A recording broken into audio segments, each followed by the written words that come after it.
Someone was asking me, Beard, about what happened to the film, because I don't think it's out on DVD. I would love to be able to own a copy of the film. Yeah. I wonder who has the rights to that.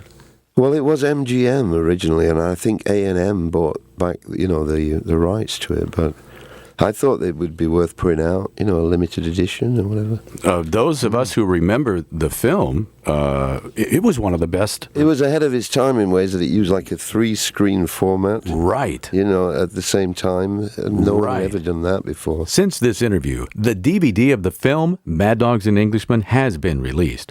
Writing for AllMusic.com, Bruce Eder correctly states, and I quote, "This album was also just as much a showcase for Leon Russell as it was for Joe Cocker." So I asked Leon Russell how important the Mad Dogs and Englishmen album and movie were to his subsequent solo career. Well, I think it's very important. It suddenly catapulted me up into public view. I suppose we actually did those 50 dates that he had booked, and I believe most of them sold out, and it was quite a popular event. It got a lot of press coverage, and of course, just the logistics of it are pretty amazing. At one point, we had 45 people on the road, which at that time was quite a lot of folks. Just to arrive, for example, at the George Washington Hotel in Manhattan with 45 people and the elevators out looked like Bangkok.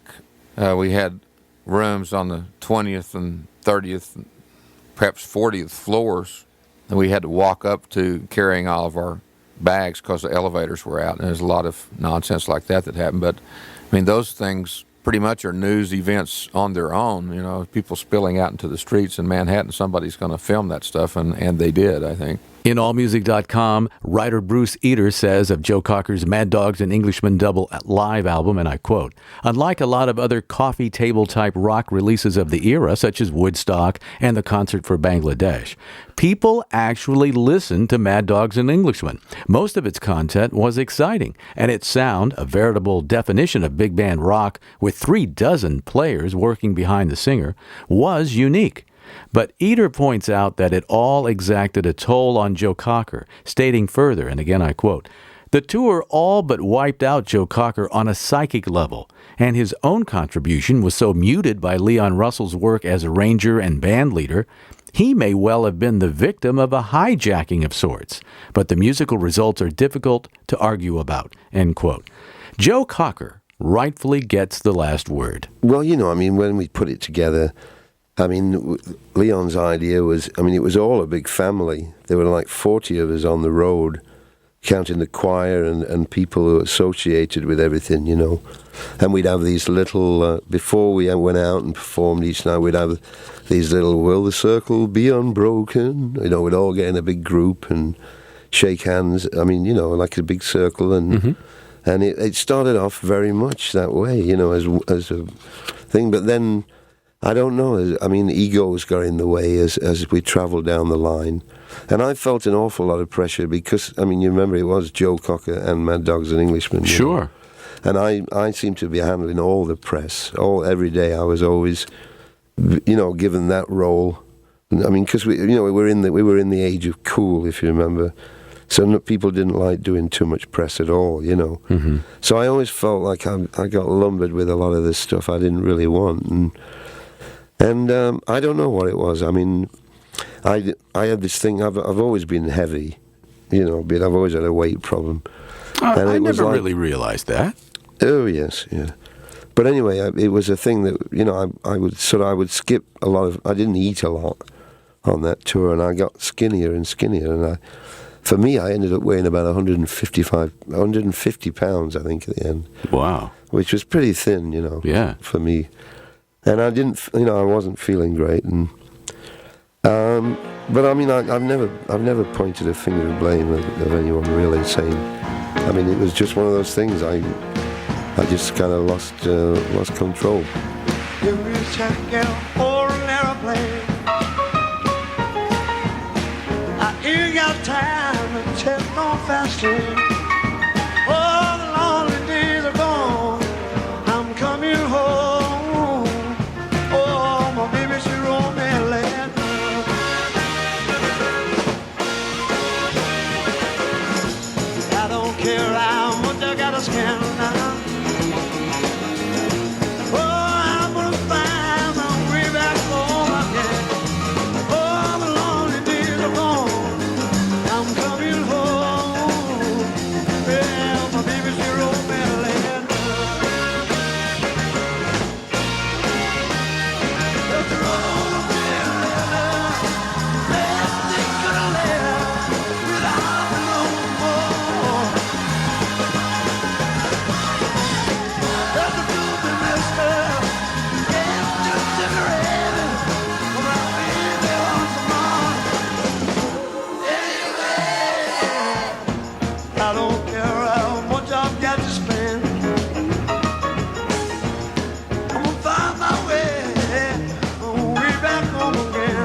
coming home.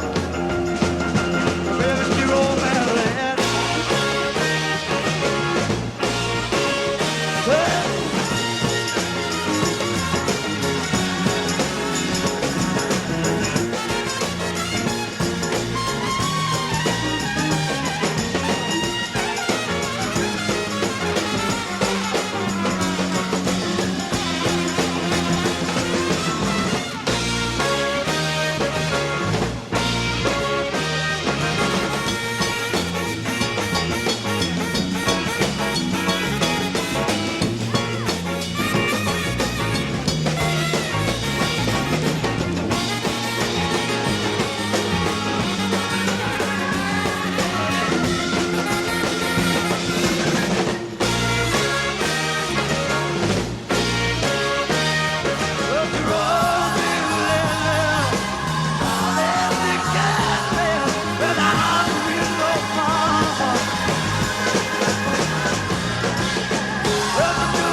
for an aeroplane. You got time to take no fast train. Oh, the lonely days are gone. I'm coming home. Oh, baby, dear old Maryland.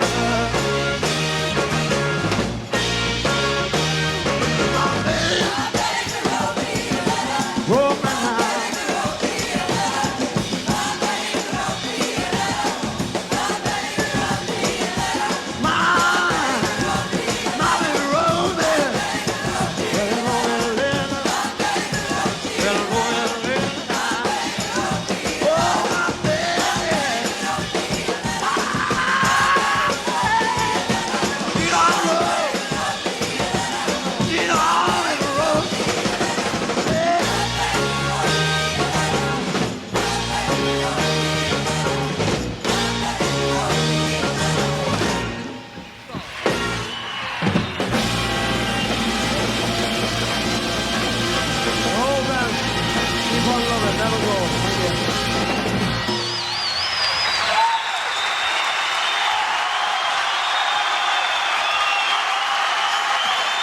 Joe Cocker's interpretation of the Box Tops' The Letter, arranged brilliantly by Leon Russell, with trumpet solo by Jim Price and sax solo by Bobby Keys, from the 35th anniversary deluxe edition of Mad Dogs and Englishmen.